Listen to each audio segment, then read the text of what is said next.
जी दोस्तों, राम राम। कैसे हो आप सब? बढ़िया। कुलधारा के ऑनलाइन मंच पर मैं कुलदीप शर्मा आपका स्वागत करता हूं और आपके सपनों को साकार करने के लिए, राजस्थान जीके को बढ़ावा देने के लिए हमारा जो प्रयास है ये गांव गांव डाणी डाणी तक पहुँचे। इसलिए आप हमारे इस चैनल को, हमारे इस प्रयास को अधिकांश लोगों तक पहुँचाने में हमारी मदद करें और राजस्थान जीके से कोई भी व्यक्ति गोधड़ी के लाल तक कुलधारा का प्रयास राजस्थान जी के पहुंचाने का रहेगा। और वही बात से हम शुरुआत करते हैं। रख हौसला वो मंजर भी आएगा, रख हौसला वो मंजर भी आएगा और प्यासे के पास समंदर भी आएगा और थक कर न बैठ ए मंजिल के मुसाफिर, मंजिल भी मिलेगी और मिलने का मज़ा भी आएगा। तो तल्लीनता के साथ, ऊर्जा के साथ और बड़ी गहनता के साथ में अपने इस टॉपिक को आज हम लोग वापस शुरू करते हैं। और राजस्थान के इतिहास में एक बड़ा शानदार टॉपिक मैं आपको पढ़ाने जा रहा हूँ सभ्यताओं के बाद में, और वो टॉपिक हमारा गुर्जर प्रतिहार। तो आज का जो टॉपिक हम पढ़ने जाएंगे, जो हम टॉपिक पढ़ना शुरू करेंगे, वो टॉपिक हमारा गुर्जर प्रतिहार। तो आज का हमारा जो टॉपिक है वो कौन सा है विद्वानों? गुर्जर प्रतिहार। देखो, सबसे पहला प्रश्न मैं आपको पढ़ाने जा रहा हूँ और प्रश्न यह है कि नामकरण कैसे हुआ? कि ये जो गुर्जर प्रतिहार आप कहते हैं, ये नाम कैसे पड़ा, कैसे नामकरण हुआ गुर्जर प्रतिहार का? तो वो मैं आपको समझाने जा रहा हूँ और बड़े ध्यान से, बड़ी तल्लीनता और गहनता के साथ आपको ये चीज़ें समझनी है और दोहरानी है। देखो विद्वानों, एक विद्वान हुए हैं जिनका नाम है पंडित गोपीनाथ शर्मा। और जो भी मैं आपको कहानी सुनाने जा रहा हूँ, ये कहानी किसके अनुसार है? पंडित गोपीनाथ शर्मा के अनुसार। तो एक विद्वान हुए हैं और विद्वान का नाम है पंडित गोपीनाथ शर्मा। सबसे पहला प्रश्न आएगा दोस्तों, शर्मा जी क्या कहते हैं? तो पंडित जी कहते हैं कि प्राचीन काल में, ढंग से समझना, कि प्राचीन काल में ये हमारा राजपूताना क्षेत्र हो गया और राजपूताना क्षेत्र के इधर की तरफ एक राज्य पड़ता है नीचे, गुजरात। कौन सा राज्य पड़ता है? गुजरात। ठीक है। तो गुर्जर प्रतिहार कैसे शब्द आए, क्यों गुर्जर प्रतिहार कहते हैं, वो मैं आपको समझा रहा हूँ। नामकरण को लेकर चर्चा। पहली चर्चा है कि गोपीनाथ शर्मा जी कह रहे हैं कि राजस्थान का वो क्षेत्र जो गुजरात के नज़दीक था, ये वाला इलाका, और गुजरात के नज़दीक होने के कारण प्राचीन काल में इस क्षेत्र को क्या कहा गया? गुर्जरात्रा क्षेत्र। गुजरात के नज़दीक होने के कारण पश्चिमी राजस्थान के इस क्षेत्र को क्या कहा गया? गुजरात्रा क्षेत्र कहा गया। और गुजरात्रा क्षेत्र के जो राजा थे, जो शासक थे, उन शासकों को कहा गया गुर्जर। गुजरात्रा क्षेत्र के जो राजा थे, जो शासक थे, उन्हें क्या कहा गया? गुर्जर कहा गया। आपने पढ़ा होगा कि प्राचीन काल में, प्राचीन काल का मतलब यहाँ पे हम बात कर रहे हैं 6वीं शताब्दी के आसपास की, कि प्राचीन काल में 6वीं शताब्दी के आसपास भारत में जो है, इधर उत्तर पश्चिम की तरफ से आक्रमण हो रहे थे साहब। और कौन से आक्रमण हो रहे थे? तो अरबी आक्रमण हो रहे थे। कौन से आक्रमण हो रहे थे? अरबी आक्रमण हो रहे थे साहब। और जो अरबी आक्रमण हो रहे थे, तो आपको पता होना चाहिए कि जब इधर की तरफ से अरबी आक्रमण होंगे तो सबसे पहले मुकाबला करना होगा गुजरात क्षेत्र के गुर्जर राजाओं को। और जब ये मुकाबला करेंगे तो कहते हैं कि इन्होंने जो मुकाबला किया वो राजस्थान के प्रतिहार बन के किया, राजस्थान के द्वारपाल बन के किया, क्योंकि मेन गेट भी यही है। अरबी आक्रमणकारी अगर आक्रमण कर रहे हैं तो सबसे पहले मुकाबला करना पड़ेगा गुजरात क्षेत्र के राजाओं को। और कहते हैं कि इन्होंने अरबी आक्रमणकारियों से एक प्रतिहार की भांति, प्रतिहार का मतलब होता है द्वारपाल, ध्यान रखना, प्रतिहार संस्कृत भाषा का शब्द है और प्रतिहार को हिंदी में क्या कहते हैं? द्वारपाल। तो कहते हैं कि गुजरात क्षेत्र के राजाओं ने अरबी आक्रमणकारियों से एक द्वारपाल की भांति, एक प्रतिहार की भांति संपूर्ण राजपूताना क्षेत्र की रक्षा की, संपूर्ण राजपूताना क्षेत्र को बचाया। इसलिए यहाँ रहने वाले राजाओं को, यहाँ शासन करने वाले राजाओं को क्या कहा गया?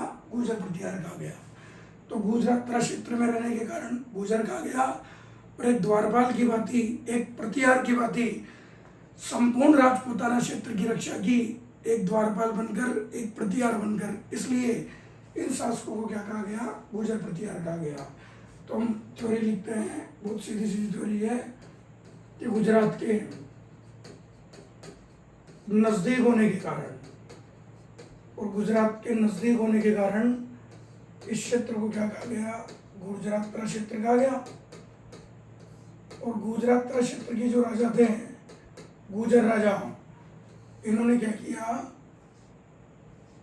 कि इन्होंने गुजरात क्षेत्र के राजाओं ने इस संपूर्ण राजपूताना क्षेत्र की अरबी आक्रमणकारियों से, अरबी आक्रमणकारियों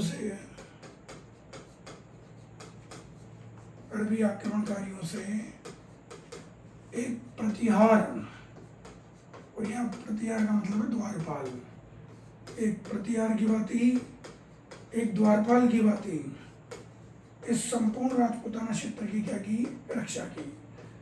और एक प्रतिहार की भांति, एक द्वारपाल की भांति संपूर्ण राजपूताना क्षेत्र की क्या की? रक्षा की। इसलिए यहाँ रहने वाले राजाओं को गुजरात क्षेत्र में रहने के कारण गुजर कहा गया, और द्वारपाल की भांति रक्षा करने के कारण प्रतिहार कहा गया। इसलिए इन शासकों को, इन राजाओं को क्या कहा जाता है? गुजर प्रतिहार कहा जाता है। तो बहुत सीधा फंडा है कि गुजरात के नजदीक होने के कारण गुजरात क्षेत्र है, इन पर अरबी आक्रमण हो रहे थे, तो इन राजाओं ने एक द्वारपाल की भांति, एक प्रतिहार की भांति संपूर्ण राजपूताना क्षेत्र की रक्षा की।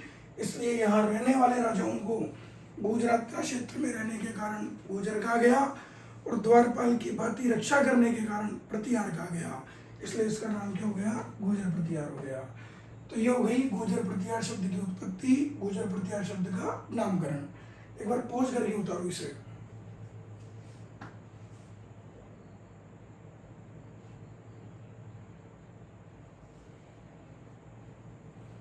अब देखो अगला टॉपिक पढ़ते हैं कि गुजर प्रतिहारों की उत्पत्ति किसने कहाँ से मानी है, क्या चक्कर है, वो मैं आपको समझा रहा हूँ। तो हम पढ़ रहे हैं सबसे पहले प्रतिहारों की उत्पत्ति कि कौन से इतिहासकार ने कौन कौन से अभिलेखों में प्रतिहारों को, गुजर प्रतिहारों को क्या माना गया है, किसके संतान माना गया है, उत्पत्ति कैसे मानी गई है, वो मैं आपको समझा रहा हूँ। तो ध्यान से समझना। सबसे पहला मत पढ़ेंगे कि प्रतिहारों की उत्पत्ति अग्निकुंड से हुई है। आपको कहानी सुनाई होगी मैंने पहले कि चंद्रवरदाई अपने ग्रंथ पृथ्वीराज रासो में लिखता है कि भीनमाल जो है, आप के वशिष्ठ मुनि ने एक अग्नि यज्ञ किया, और वशिष्ठ मुनि ने जब अग्नि यज्ञ किया तो 4 वीर पुत्र उत्पन्न हुए, प्रतिहार, परमार, चालुक्य और चौहान। पढ़ते हो आप लोग ये सब? तो ध्यान रखना कि ये जो प्रतिहारों की उत्पत्ति हम पढ़ते हैं कि प्रतिहारों की उत्पत्ति अग्निकुंड से हुई है। किससे हुई है? अग्निकुंड से हुई है। ये बात कौन से इतिहासकार कहते हैं, कौन से साहित्यकार कहते हैं? तो 2 व्यक्ति कहते हैं। एक तो कहता है चंद्रवरदाई, और दूसरा व्यक्ति है मोणोत नैणसी। तो चंद्रवरदाई और मोणोत नैणसी प्रतिहारों की उत्पत्ति कहीं से मानते हैं साहब? अग्निकुंड से मानते हैं। इंपोर्टेंट प्रश्न है और डीपली तरीके से लिखना है आपको। तो प्रतिहारों की उत्पत्ति अग्निकुंड से हुई है, ये बात मोणोत नैणसी कह रहा है, और कौन कह रहा है? चंद्रवरदाई कह रहा है। नंबर 2 अगर बात करें हम लोग, तो दूसरी बात आती है कि प्रतिहारों को वैदिक क्षत्रियों की संतान किसने बताया? तो देखो प्रतिहारों की उत्पत्ति वैदिक क्षत्रियों से हुई है। वैदिक क्षत्रिय है प्रतिहार, तो प्रतिहारों को वैदिक क्षत्रिय जो बताया, ये बताया दोस्तों पंडित गौरीशंकर हीराचंद ओझा ने। तो पंडित गौरीशंकर हीराचंद ओझा ने प्रतिहारों को जो है वो क्या बताया, वैदिक क्षत्रिय बताया है। तो ध्यान रखना, प्रतिहार वैदिक क्षत्रिय हैं, वैदिक काल के क्षत्रिय हैं प्रतिहार, ये बात गौरीशंकर हीराचंद ओझा कहते हैं। और अब पढ़ते हैं तीसरी सबसे इंपॉर्टेंट बात कि प्रतिहारों को विदेशी मत का किस किसने बताया। तो प्रतिहार विदेशी है, तो विदेशी मत से प्रतिहारों का जो संबंध बताया वो किन किन लोगों ने बताया, कौन कौन से इतिहासकारों ने बताया, क्या क्या बताया, वो मैं आपको समझाने जा रहा हूँ। सबसे पहले हम बात करते हैं कर्नल जेम्स टोड की, ढंग से समझना। सबसे पहले हम बात किसकी कर रहे हैं, कर्नल जेम्स टोड की। भाई कॉमन सेंस की बात है कि कर्नल जेम्स टोड खुद विदेशी हैं, तो राजपूतों को प्रतिहारों को विदेशों की संतान बताएंगे। लेकिन कर्नल जेम्स टोड ने प्रतिहारों को किसकी संतान बताया, क्या बताया, तो कर्नल जेम्स टोड कहते हैं कि ईरान की एक जाति थी खंजर जाति, और उस खंजर जाति से उत्पन्न हुए हैं प्रतिहार। तो कर्नल टोड जो है वो प्रतिहारों को ईरान की खंजर जाति के वंशज बताते हैं। ईरान की एक जाति है खंजर जाति, और ईरान की खंजर जाति से उत्पत्ति किसकी मानी गई है, प्रतिहारों की। ये बात कौन कहते हैं, तो कर्नल जेम्स टोड कहते हैं। तो ध्यान रखना कि प्रतिहार ईरान के खंजर जाति से उत्पन्न हुए हैं, ये बात किसने कही है, कर्नल जेम्स टोड ने कही है। दूसरी बात हम बढ़ते हैं कि एक विद्वान हुआ है कनिंघम। कौन सा विद्वान हुआ है, कनिंघम।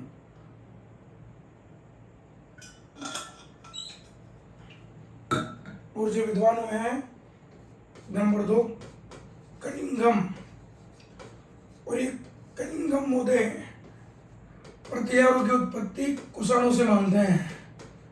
तो प्रतिहार कुषाणों की संतान है, प्रतिहारों की उत्पत्ति कुषाणों से हुई है, ये बात कौन कहते हैं, कनिंघम महोदय कहते हैं।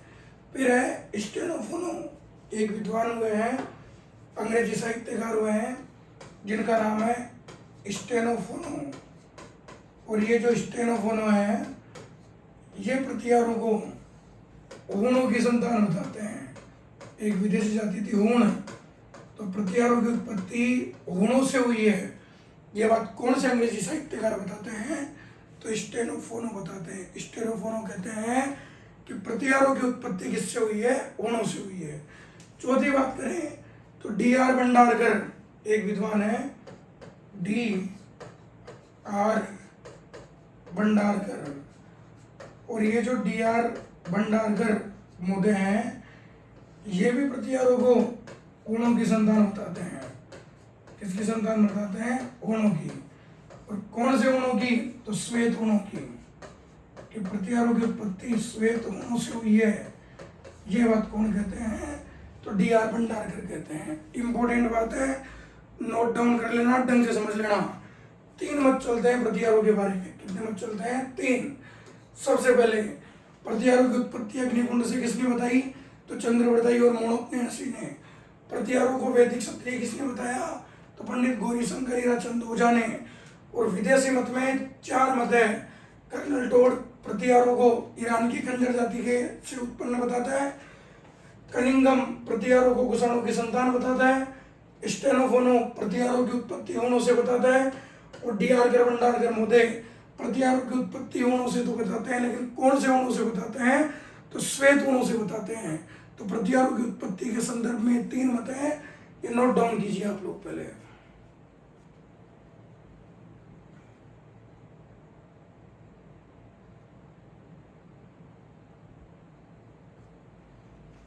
अब अगला प्रश्न हम पढ़ते हैं, और वो भी ध्यान से सुनिएगा। देखो जी, विद्वानों एक चीनी यात्री हुए थे, और एक चीनी यात्री थे जिनका नाम था एन स्वांग। एक चीनी यात्री हैं जिनका क्या नाम है, एन स्वांग। और आपने पढ़ा होगा कि चीनी यात्री एन स्वांग ने गुर्जर प्रतिहार क्षेत्र की यात्रा की थी। वीरमाला थे ये, तो गुर्जर प्रतिहार क्षेत्रों की क्या की थी साहब, इन्होंने यात्रा की। एक चीनी यात्री थे एन स्वांग, और इन्होंने गुर्जर प्रतिहार क्षेत्रों की क्या की थी, यात्रा की थी। आपको मैं बता दूं कि जब चीनी यात्री हेंसवांग ने गुर्जर प्रतिहार क्षेत्रों की यात्रा की तो इन्होंने इस यात्रा के अंतर्गत जो है वो गुर्जर प्रतिहार क्षेत्र को, तो गुर्जर प्रतिहार जो क्षेत्र है उस गुर्जर प्रतिहार क्षेत्र को तो कहा है कुचेलो का देश, कुचेलो का देश।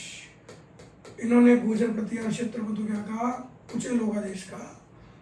और इन्होंने जो है वो बीनमाल को, क्योंकि बीनमाल की यात्रा की और इन्होंने बीनमाल को एक नाम दिया था, पढ़ाया था मैंने, पीलोबिनो, पीलोबिनो या पीलोमूली, पीलोबिनो कह दो या पीलोमूली कह दो।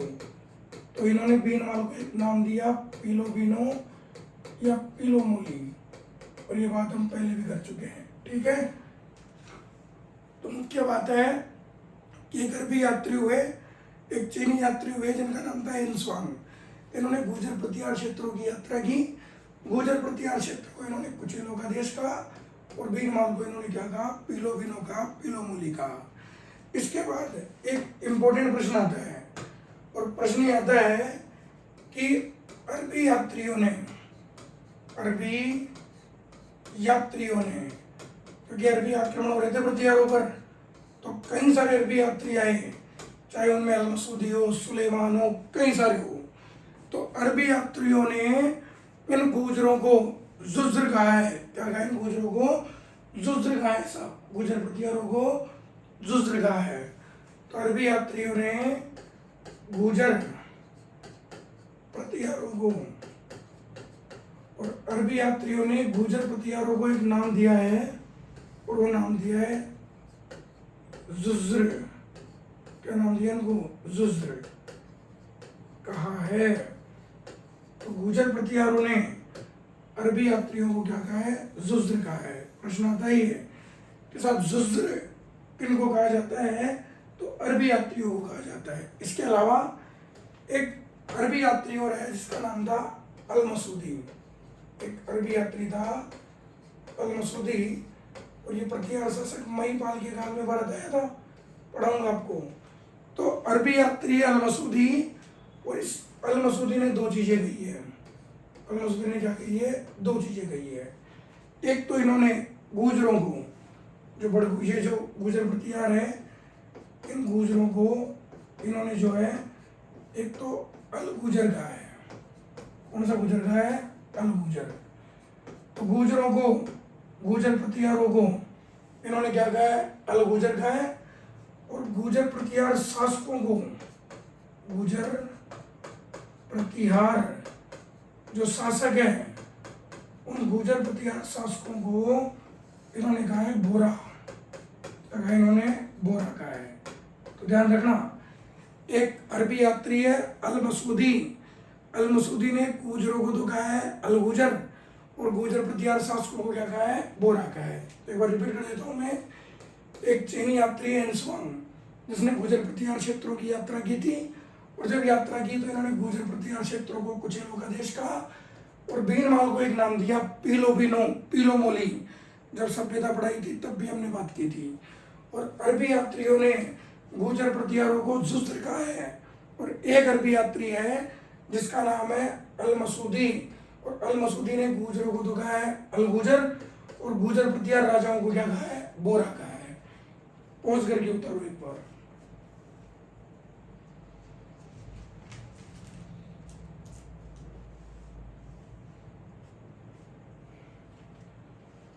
ठीक है, तो ये हमारी हो गई प्रारंभिक परिचर्चा। एक बार मैं रिपीट कर देता हूँ, ध्यान से सुन लेना। देखो विद्वानों, गुर्जर प्रतिहार क्यों कहते हैं, तो गोपीनाथ शर्मा जी कहानी सुनाते हैं। ये कहते हैं कि गुजरात के नजदीक होने के कारण इस क्षेत्र को गुजरात्रा कहा गया। उस समय अरबी आक्रमण हो रहे थे, और जब अरबी आक्रमण हो रहे थे तो इसी गुजरात्रा क्षेत्र के राजाओं ने एक द्वारपाल की भांति, एक प्रतिहार की भांति संपूर्ण राजपूताना क्षेत्र की रक्षा की। इसलिए यहाँ रहने वाले राजाओं को गुर्जर प्रतिहार कहा गया। फिर हमने पढ़ा कि प्रतिहारों की उत्पत्ति के बारे में कितने मत हैं, 3। अग्निकुंड वैदिक क्षत्रिय विदेशी मत, अग्निकुंड चंद्रवरदाई और मनोज नेंसी कहते हैं, वैदिक क्षत्रिय पंडित गौरीशंकर ओझा कहते हैं, और विदेशियों में 4 मत है। कर्नल टोड ईरान की खंजर जाति से उत्पन्न इनको मानते हैं, कनिंघम इनको कुषाणों की संतान बताते हैं, स्टेनोफोनो इनकी उत्पत्ति ऊनों से मानते हैं, और डी.आर. भंडारकर महोदय श्वेत ऊनों से इनकी क्या मानते हैं, उत्पत्ति मानते हैं। इसके बाद मैंने पढ़ाया एक चीनी यात्री हुआ एन स्वांग, जिसने गुर्जर प्रतिहार क्षेत्रों की यात्रा की। इसने गुर्जर प्रतिहार क्षेत्र को तो कुचेलों का देश कहा, और बीनमाल जो गुर्जर प्रतिहार का एक इलाका था उसे क्या कहा, पीलो बीनो या पीलो मुली कहा। अरबी यात्रियों ने गुर्जर प्रतिहारों को जुज्र कहा है, क्या कहा इनको, जुज्र कहा है। और एक अरबी यात्री हुआ मसूदी, इसने गुर्जरों को दल गुर्जर कहा है, और गुर्जर प्रतिहार राजाओं को क्या कहा है, बोरा कहा है। ठीक है, तो ये प्रारंभिक इंट्रोडक्शन हो गया गुर्जर प्रतिहारों के बारे में, उनकी उत्पत्ति के बारे में। अब हम बढ़ेंगे गुर्जर प्रतिहारों को जानने के स्रोत, गुर्जर प्रतिहार वंश को जानने के स्रोत कौन कौन से हैं। तो गुर्जर प्रतिहारों को जानने के स्रोत कि कौन कौन से अभिलेख है, कौन कौन सी चीजें हैं जो गुर्जर प्रतिहारों के बारे में जानकारी देती है। तो गुर्जर प्रतिहारों को जानने के क्या पढ़ेंगे, स्रोत पढ़ेंगे। अच्छा, कौन कौन से स्रोत है वो मैं आपको समझा रहा हूँ, और कौन कौन से स्रोत कौन कौन सी जानकारी देते हैं वो भी मैं आपको समझा रहा हूँ। ध्यान दो और ढंग से सुनिएगा। देखो, सबसे पहला प्रश्न आएगा कि विद्वानों गुर्जर प्रतिहार वंश की जानकारी देने वाला पहला जो एक अभिलेख है वो आपने कभी पढ़ा हो तो चालुक्य शासक पुलकेशन द्वितीय का ऐहोल अभिलेख। तो पहला जो अभिलेख है वो है चालुक्य शासक पुलकेशन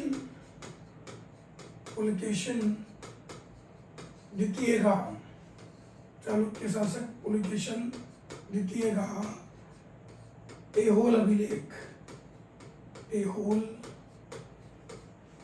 अभिलेख। और ये जो पुलकेशन द्वितीय का ऐहोल अभिलेख है, ये ऐहोल अभिलेख कहाँ स्थित है, कर्नाटक में। अरे कहाँ पर है ये, कर्नाटक। और इस ऐहोल अभिलेख में पहली बार गुर्जर जाति का उल्लेख किया गया है। इसी अभिलेख में पहली बार गुर्जर जाति का सर्वप्रथम क्या किया गया है, उल्लेख। तो कौन से अभिलेख में पहली बार गुर्जर जाति का उल्लेख किया गया है, तो कौन से अभिलेख में किया गया है, ऐहोल अभिलेख में। तो ऐहोल अभिलेख में पहली बार गुर्जर जाति का क्या किया गया है, उल्लेख। और ये जो ऐहोल अभिलेख है ये कर्नाटक में है, और कौन से चालुक्य राजा से संबंधित है, तो पुलकेशन द्वितीय से संबंधित है। तो पुलकेशन द्वितीय के ऐहोल अभिलेख में पहली बार गुर्जर जाति का क्या किया गया है, उल्लेख किया गया है। एक बार तो इसे लिखो, इसके बाद बात करते हैं आगे।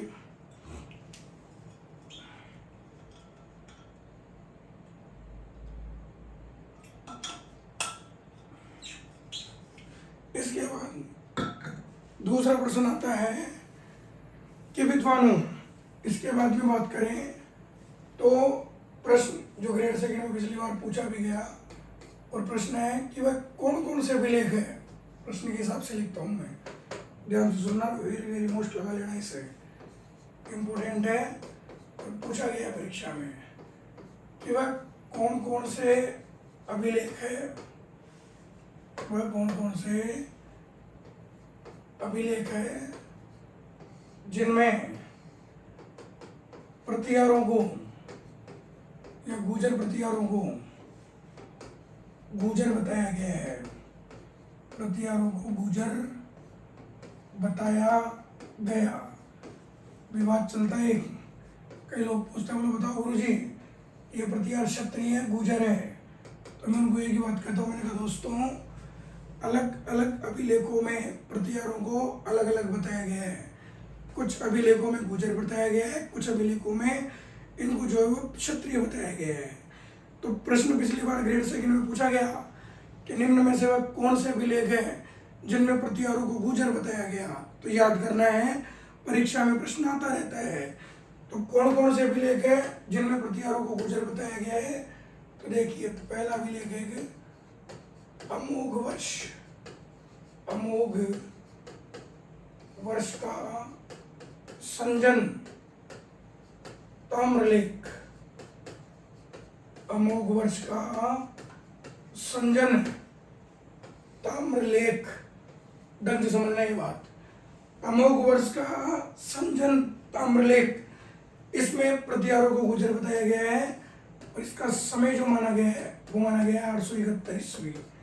इस ताम्रलेख का जो समय है वो कितना माना गया, 871 ईस्वी। तो अमोघ वर्ष के संजन ताम्रलेख में प्रतिहारों को गुजर बताया गया है। दूसरी बात करें तो एक राजा हुआ है कर्कराज, और कर्कराज का बड़ौदा ताम्रलेख। एक राजा हुआ है कर्कराज, और कर्कराज का जो बड़ौदा ताम्रलेख है, और कर्कराज के बड़ौदा ताम्रलेख में भी प्रतिहारों को क्या बताया गया है, गुजर।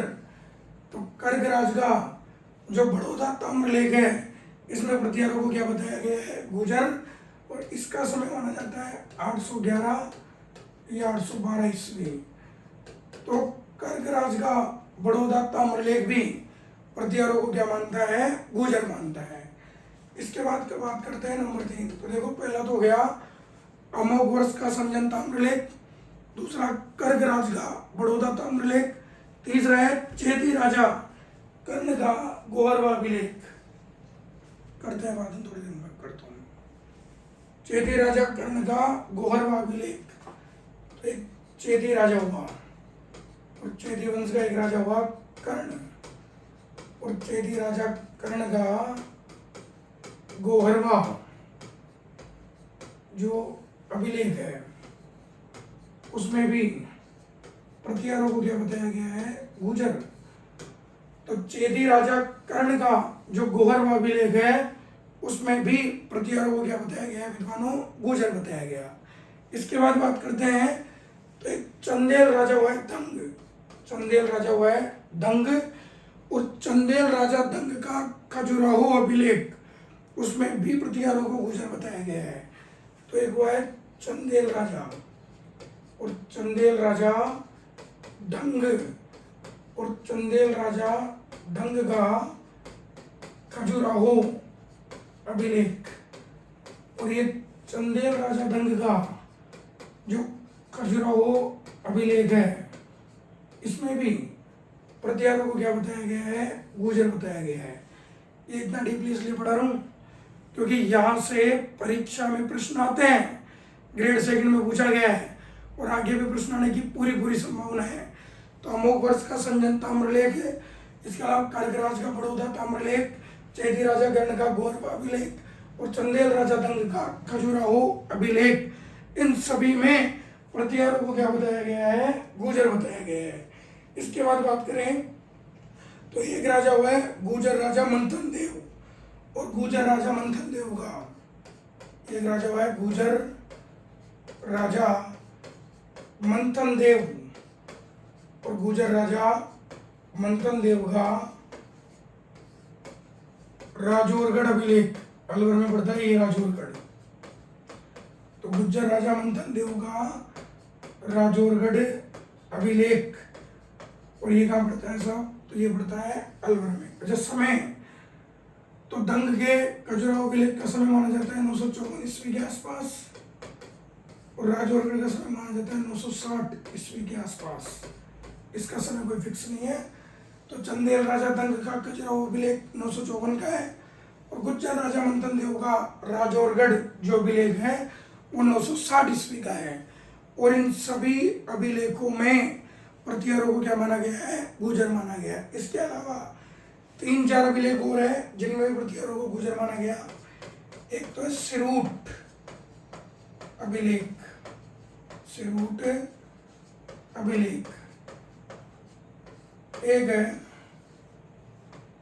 देवली अभिलेख, टॉप में पड़ता है ये देवली अभिलेख, एक है नंदगुड़ी अभिलेख, ये कौन सा है? नंदगुड़ी नीलगुंड अभिलेख। एक तो है नीलगुंड अभिलेख, नीलगुंड अभिलेख, इसमें भी प्रतिहार को गुजर माना गया। एक है करहाड़ अभिलेख, करहाड़ अभिलेख, और एक है रागन अभिलेख, जिसे हम कहते हैं रागनपुर अभिलेख, राधनपुर अभिलेख। और इसमें भी प्रतिहारों को क्या माना गया है? गुजर माना गया है।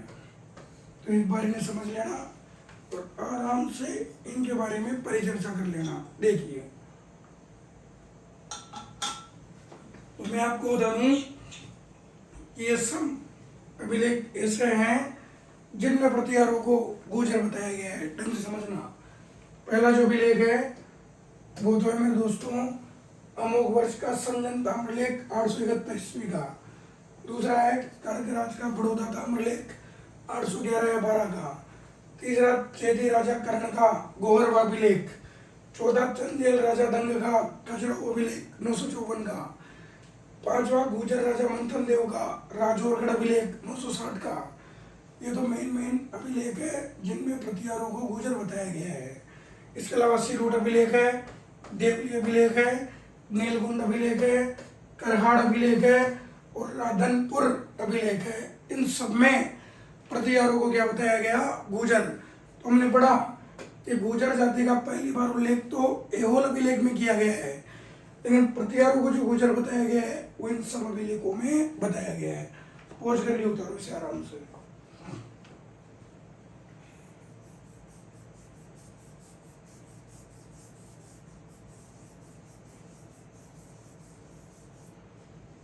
इसके बाद अगर हम बात करें तो एक प्रशस्ति आती है प्रतिहारों से जुड़ी हुई, और वो जो प्रशस्ति है उसका नाम है भावुक प्रशस्ति। ढंग से समझना। एक प्रशस्ति है भावुक प्रशस्ति। तो एक प्रशस्ति हम पढ़ते हैं भावुक प्रशस्ति। बहुत आराम से समझना है। देखो, ये जो भावुक प्रशस्ति है ये हमें कहाँ से मिलती है? मंडोर से। और ये कहाँ से मिलती है? मंडोर से मिलती है। ठीक है ना? और ये जो भावुक प्रशस्ति है इसका समय अगर पूछे तो 837 ईस्वी के आसपास का आता है। भावुक प्रशस्ति का जो समय है वो कितना आता है? 837 ईस्वी आता है। तो एक प्रशस्ति हम पढ़ेंगे, दो अंत में शिलालेख पढ़ेंगे। एक तो भावुक प्रशस्ति और एक गढ़ियाला अभिलेख। ये तो राजा भावुक के काल में खुदवाई गई और गढ़ियाला राजा ककुक के काल में स्थापित करवाई गई। तो हम पढ़ रहे हैं सबसे पहले भावुक प्रशस्ति 837 ईस्वी, और कहाँ से प्राप्त हुई है? मंडोर से। इसकी तीन बातें अपने को याद रखनी है। पहली बात याद रखनी है, कहते हैं कि साहब ये जो भावुक प्रशस्ति थी ये प्राचीन काल में एक मंडोर में विष्णु मंदिर था उसमें लगी हुई थी। प्राचीन काल में मंडोर में विष्णु मंदिर था और उसी विष्णु मंदिर के अंदर ये जो प्रशस्ति है ये लगी हुई थी। कालांतर में क्या हुआ कि आक्रमण हुए तो मंदिर तोड़वाए गए, मंदिर खंड हो गया, मंदिर नष्ट हो गया, मंदिरों को तोड़वा दिया गया। तो कुछ सालों बाद में जोधपुर नगर का परकोटा तैयार किया जा रहा था, और जब जोधपुर नगर का परकोटा तैयार किया जा रहा था तो जगह जगह से पत्थर उठाकर वहाँ एकत्रित किए जा रहे थे। तो कुछ लोगों ने कहा, और बोले मंडोर में एक विष्णु मंदिर है जिसके पत्थर बड़े विचित्र है, वो उठा के ले आओ और यहाँ परकोटे में लगा दो। तो विष्णु मंदिर के पत्थरों को उठा के जोधपुर लाया गया और परकोटे में लगाया गया। तभी किसी विद्वान को एक पत्थर के ऊपर कुछ लिखा हुआ दिखा, और जैसे ही विद्वान ने पढ़ा तो बोला, अरे मूर्खों ये क्या कर रखा है तुमने? अरे मूर्खों ये क्या कर रखा है तुमने? ये तो कोई भावुक नाम का राजा है जिसकी जानकारी मिल रही है, निकालो इस पत्थर को। और परकोटे से उस पत्थर को निकाल के मंडोर में स्थापित किया गया, और वही प्रशस्ति क्या कहलाती है? भावुक प्रशस्ति कहलाती है। तो ध्यान रखना, प्राचीन काल में एक विष्णु मंदिर में लगी हुई थी, लेकिन कालांतर में जब जोधपुर दुर्ग का परगोटा या जोधपुर नगर का परगोटा, तो जोधपुर नगर का परगोटा जब बनाया जा रहा था तो उस परगोटे में इसको लगा दिया गया था, लेकिन किसी विद्वान ने सही समय में पढ़ लिया तो इसको वहां से निकाल कर ले आया और कह दिया कि अरे मूर्खों, ये तो बाहुक के काल में स्थापित प्रशस्ति है जो बाहुक की जानकारी देती है, प्रतिहार वंश की वंशावली की जानकारी देती है। तो ध्यान रखना, ये पहले विष्णु मंदिर में लगी हुई थी, लेकिन बाद में जोधपुर नगर के परगोटे में इसको लगाया गया, लोगों को पता चला और वहां से इसको निकाल कर लेकर आए। दूसरा प्रश्न है कि बाहुक प्रशस्ति की जो खुदाई हुई, ये जो मिली, इस बाहुक प्रशस्ति की जो खुदाई हुई है, या ये बाहुक प्रशस्ति जो मिली है, ये किसके काल में मिली है साहब? तो बाहुक के काल में, बाहुक के काल में इसकी खुदाई करवाई गई थी। तो बाहुक के काल में इस प्रशस्ति की समय सीमा मानी गई है। तो एक राजा हुआ था प्रतिहार वंश का बाहुक, तो इस प्रशस्ति की जो खुदाई है, इस जगह की जो खुदाई है, वो बाहुक के काल में करवाई गई, इसलिए इसको बाहुक प्रशस्ति कहा जाता है। इसी प्रशस्ति में जो है वो प्रतिहार शासकों की, प्रतिहार शासकों की वंशावली की जानकारी मिलती है। एक प्रतिहार शासक हुआ था हरिश्चंद्र, और हरिश्चंद्र से लेकर बाहुक तक जितने भी राजा हुए हैं वो स्टेप बाय स्टेप इस प्रशस्ति में लिखे हुए हैं। तो प्रतिहार वंशावली की जानकारी भी हमें कौन सी प्रशस्ति से मिलती है? बाहुक प्रशस्ति से। और चौथी बात है कि इसी प्रशस्ति में बताया गया कि तत्कालीन समाज के जो लोग थे वो भगवान विष्णु की पूजा भी करते थे और भगवान शिव की पूजा भी करते थे। तो विष्णु पूजा और शिव पूजा का जो उल्लेख है वो भी इस प्रशस्ति में किया गया। आपने पढ़ा होगा कि दक्षिणी भारत में भगवान विष्णु और भगवान शिव की पूजा करने वाले अलग अलग प्रकार के संत थे, आलवार, नैनार, और वो लड़ते रहते थे, विष्णु वाले विष्णु के पक्ष में और शिव वाले शिव के पक्ष में। लेकिन उत्तरी भारत में ऐसा नहीं हुआ, या विष्णु मत ने शिव मत को आश्रय दिया, शिव ने विष्णु का आश्रय दिया। तो विष्णु और शिव दोनों की पूजा का जो उल्लेख है वो कौन सी प्रशस्ति देती है? बाहुक। तो मैं आपको बता दूं, प्रतिहार वंश की जानकारी देने वाली एक प्रशस्ति है बाहुक प्रशस्ति, जो मंडोर से अपने को मिली थी। 837 ईस्वी का समय है। प्राचीन काल में विष्णु मंदिर में लगी हुई थी, कालांतर में विष्णु मंदिर ध्वस्त हुआ तो जोधपुर नगर के परकोटे में इसको लगाया गया। किसी व्यक्ति के हाथ लग गई तो बोला रहे तो बाहुक प्रशस्ति है। तो बाहुक के काल में इसको स्थापित किया गया। प्रतिहार राजाओं की वंशावली इसमें मिलती है और विष्णु पूजा और शिव पूजा तत्कालीन समाज के लोग किया करते थे। ये बात भी हमें कौन सी प्रशस्ति से मिलती है? बाहुक प्रशस्ति से। पूछ करके उतारो इसे एक बार।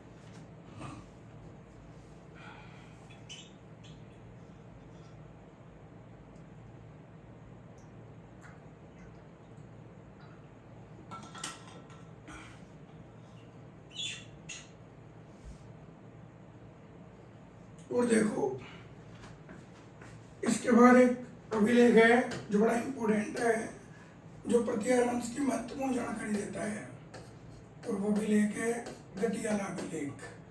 कौन सा अभिलेख है वो? गटियाला अभिलेख। तो एक अभिलेख है जो प्रतिहार वंश की विशेष जानकारी देता है, और वो अभिलेख विद्वानों गटियाला अभिलेख। और अब मैं आपको बता देता हूँ कि ये जो गटियाला अभिलेख है, ढंग से समझना, ये जो गटियाला अभिलेख है ये हमें गटियाला से प्राप्त होता है।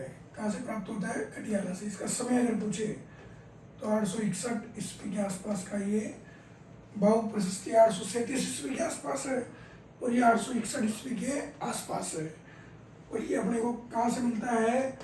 तो जोधपुर में एक जगह है गटियाला, उसी गटियाला जगह से हमें कौन सा शिलालेख मिलता है? गटियाला शिलालेख मिलता है। ठीक है, अब मैं आपको बता देता हूँ क्या कहानी है। देखो जी, ये गटियाला जो अभिलेख है, ये दो अभिलेख है गटियाला में। कितने अभिलेख है? 2 अभिलेख है, यानी कि 2 पत्थर है और उन पर लिखे अभिलेख है। तो गटियाला में कितने अभिलेख है? 2, जिनको गटियाला अभिलेख कहा जाता है।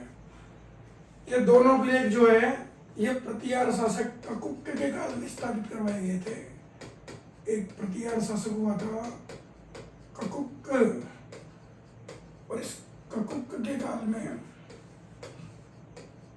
प्रतिहार शासक ककुक के काल में स्थापित करवाए गए अभिलेख कौन से हैं? गटियाला अभिलेख।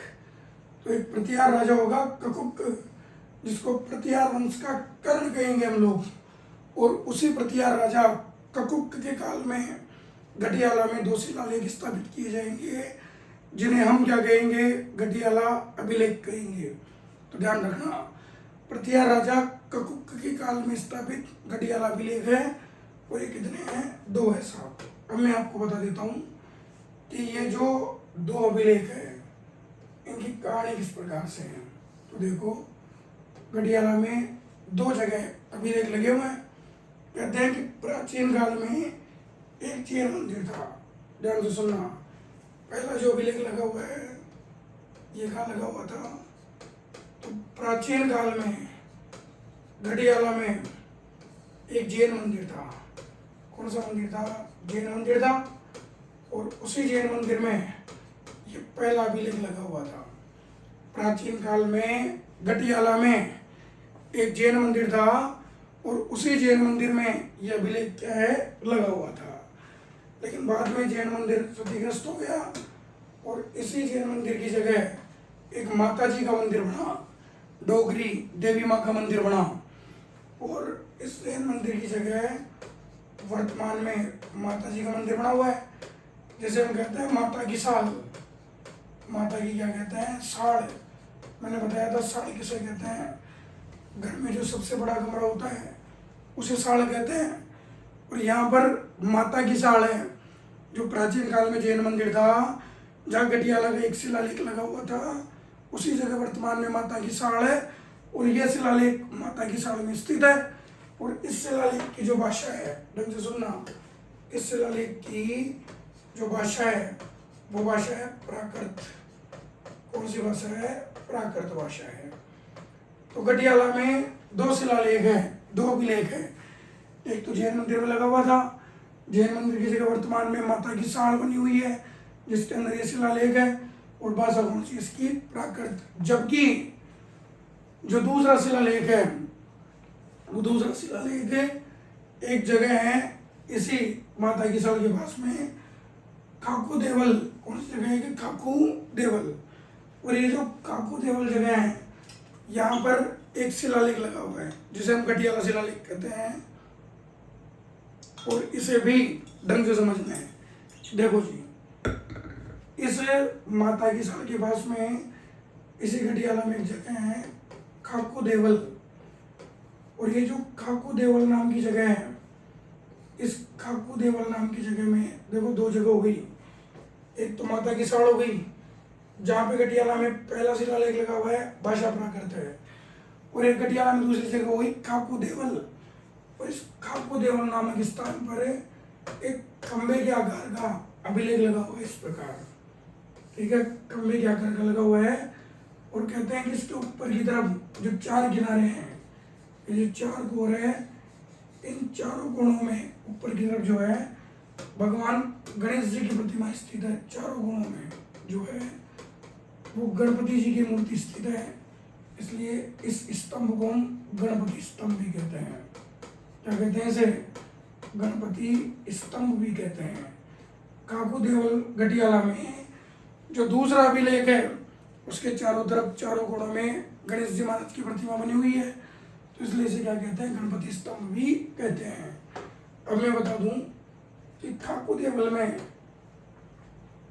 ये जो अभिलेख मिला है गटियाला का, इस पर 4 लेख लिखे हुए हैं। कितने लेख लिखे हुए हैं? 4। कहते हैं कि एक लेख तो लिखा हुआ है पूर्व की तरफ, और 3 लेख लिखे हुए हैं पश्चिम की तरफ। ठीक है, एक लेख तो लिखा हुआ है पूर्व की तरफ, और 3 लेख लिखे हुए हैं पश्चिम की तरफ। और ये चारों जो लेख है ये किस भाषा में लिखे हुए हैं? तो संस्कृत भाषा में। कौन सी भाषा में लिखे हुए हैं? संस्कृत भाषा में। और मैं आपको बता दूं कि हाल ही में आयोजित परीक्षा में प्रश्न पूछा गया कि घटियाला अभिलेख की भाषा कौन सी है, तो सबसे पहले ठीक करना है संस्कृत। संस्कृत नहीं आएगा तो कौन सी करके आना है? प्राकृत। तो कुल 4 अभिलेख है, एक तरफ पूर्व में है, 3 अभिलेख पश्चिम में है। और कहते हैं कि पूर्व की तरफ जो अभिलेख है ना, इस पूर्व की तरफ स्थित अभिलेख में जो है वो इसी माता की साल में प्राकृत भाषा में लिखे हुए अभिलेख का अनुवाद किया गया है बस संस्कृत में। माता की साल में जो अभिलेख लगा हुआ है, जो प्राकृत भाषा में लिखा हुआ है, उसका अनुवाद करके संस्कृत में किधर की तरफ लिख दिया गया है? पहले अभिलेख की तरफ। तो माता की साल में जो अभिलेख लगा हुआ है, जो प्राकृत भाषा में लिखा हुआ है, उसी का सेम डिट्टो संस्कृत में अनुवाद करके इस घटियाला में ये जो धातु, ये जो काकू देवल नामक स्थान है, इसके पहले लेख में इसको ऐसे कैसे लिखवा दिया गया है। एक बार बताओ बोले यहाँ तक की जगह। देखो जी, घटियाला अभिलेख पढ़ रहे हैं, समय 861 ईस्वी, घटियाला जोधपुर में। 2 अभिलेख है यहाँ पे। घटियाला में कितने हैं? 2। एक तो माता की साल में है, एक काकू देवल में है। ये दोनों प्रतिहार राजा ककुक के काल में स्थापित किए गए। पहला जो अभिलेख है वो प्राचीन काल में जैन मंदिर में लगाया गया। इसकी जगह वर्तमान में माता की साल बनी हुई है और प्राकृत भाषा में लिखा हुआ पहला अभिलेख यहीं पर स्थित है। दूसरा, इसी के पास में एक जगह है काकू देवल, वहाँ पर एक स्तंभाकार अभिलेख लगा हुआ है। ऊपर चारों कोने में भगवान गणेश जी की प्रतिमा विराजमान है, इसलिए इसको गणपति स्तंभ भी कहते हैं। इस पर कुल 4 लेख लिखे हुए हैं। पहला लेख पूर्व में है, 3 लेख पश्चिम में है। पहला लेख जो पूर्व में लिखा हुआ है, उस लेख में इस माता की साल वाले लेख का जो प्राकृत भाषा में लिखा हुआ था, इसका केवल संस्कृत में क्या किया गया है? अनुवाद। और सेम डिट्टो ऐसे कैसे इसको इधर छाप दिया गया है। और 3 इधर है, इनमें क्या लिखा हुआ है वो मैं आपको समझाऊंगा। एक बार इसे उतार लो।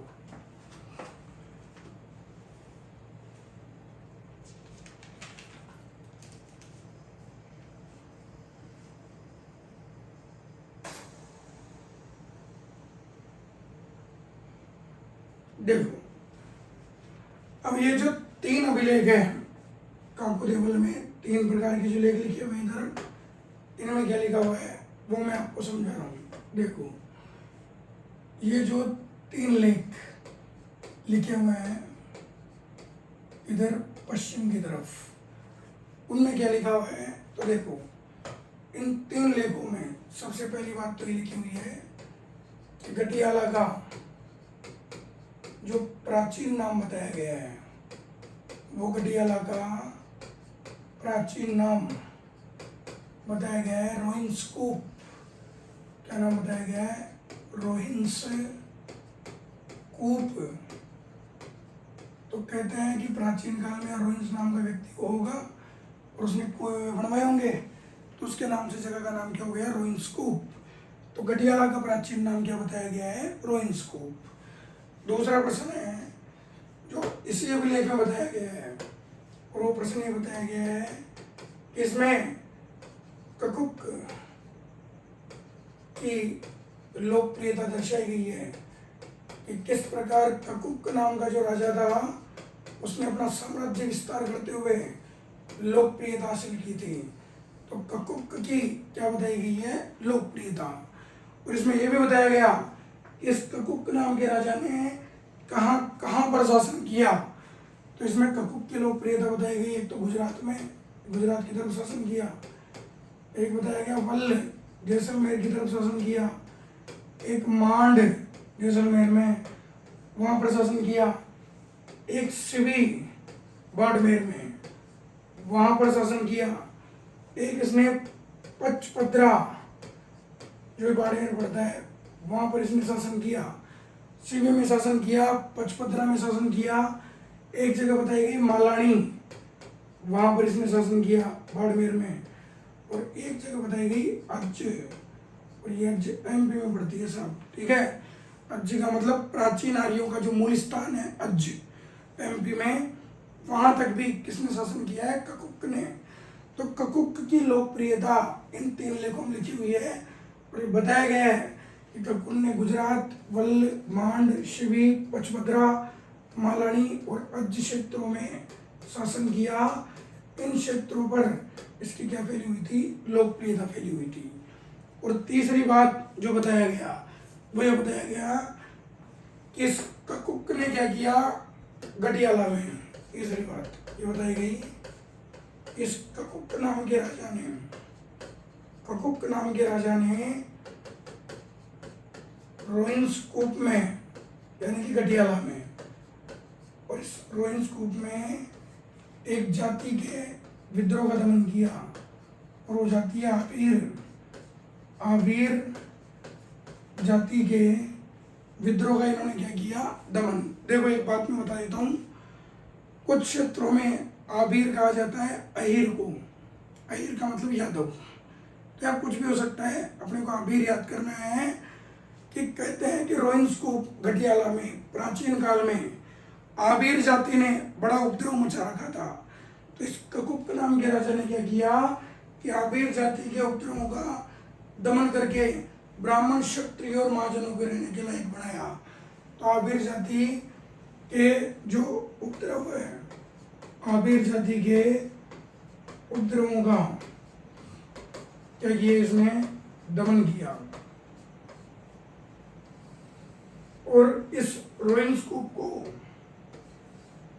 ब्राह्मण, क्षत्रिय वह महाजनों के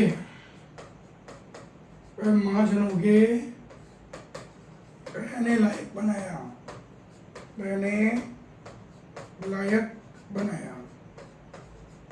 तो ये कुछ अभिलेख है जो हमें जानकारी देते हैं। एक बार पॉज करो, पूरा मैटर रिपीट करता हूं मैं।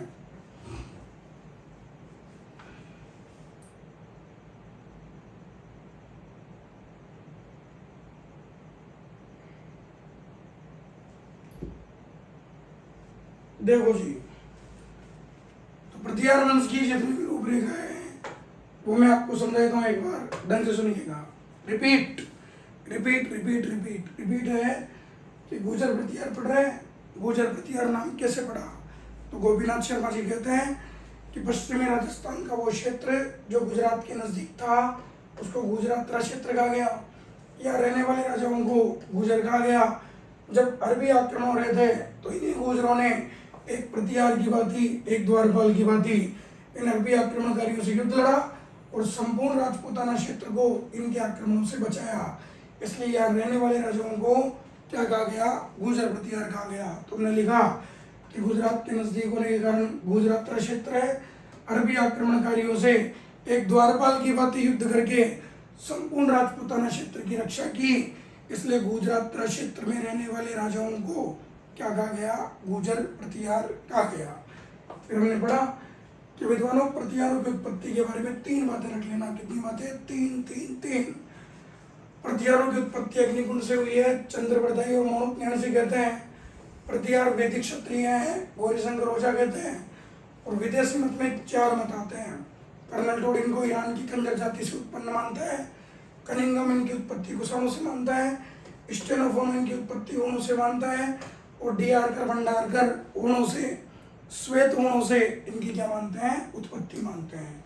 फिर मैंने बताया कि एक चीनी यात्री था इनसोंग, इसने गुर्जर प्रतिहार क्षेत्र की यात्रा की थी और इसने गुर्जर प्रतिहार क्षेत्र को कुचिलों का देश कहा है। भीनमाल को पीलो मोली कहा है। अरबी यात्रियों ने गुर्जर प्रतिहारों को जुज्र कहा है। क्या कहा है? जुज्र। और एक अरबी यात्री था अल-मसूदी, इसने गुर्जरों को दल गुर्जर कहा है और गुर्जर प्रतिहार राजाओं को क्या कहा है? बोरा कहा है। इसके बाद गुर्जर प्रतिहारों को जानने के स्रोत कौन से हैं? ये इंपॉर्टेंट है, प्रश्न आता है। देखो, एक तो चालुक्य राजा पुलकेशन द्वितीय का ऐहोल अभिलेख है जो कर्नाटक से प्राप्त होता है और इस अभिलेख में पहली बार गुर्जर जाति का क्या किया गया है? उल्लेख। तो गुर्जर जाति का उल्लेख पहली बार जिस अभिलेख में मिलता है वो कौन सा है? ऐहोल अभिलेख। दूसरा प्रश्न है कि वह कौन कौन से अभिलेख है जिनमें प्रतिहारों को गुर्जर बताया गया है।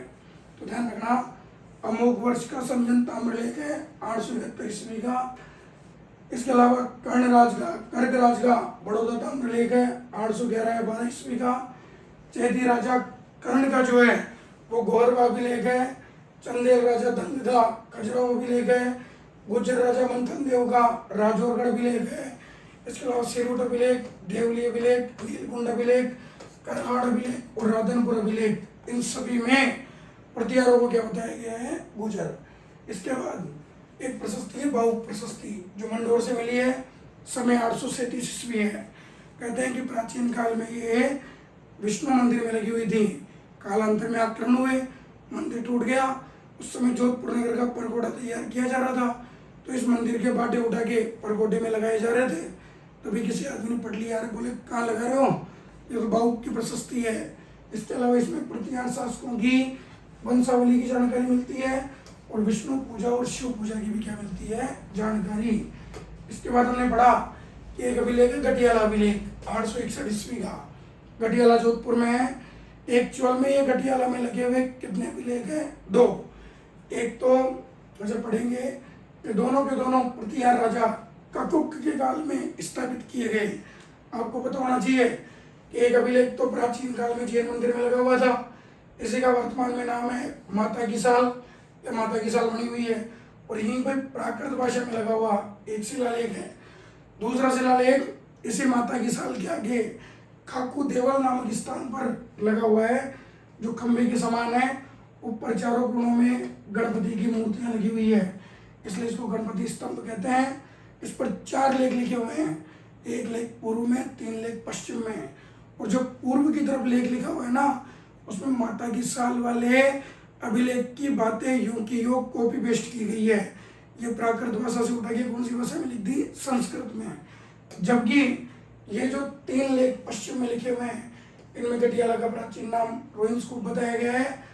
ककुक की लोकप्रियता बताई गई है कि गुजरात, वल्ल, मांड, सिवी, पचपद्रा, मालानी आदि क्षेत्रों में ककुक ने शासन किया था, और ककुक ने रोहिंसकूप में, गटियाला में आबिर जाति के उपद्रवों को शांत किया और ब्राह्मण, क्षत्रियों, महाजनों को यहाँ रहने का मौका प्रदान किया।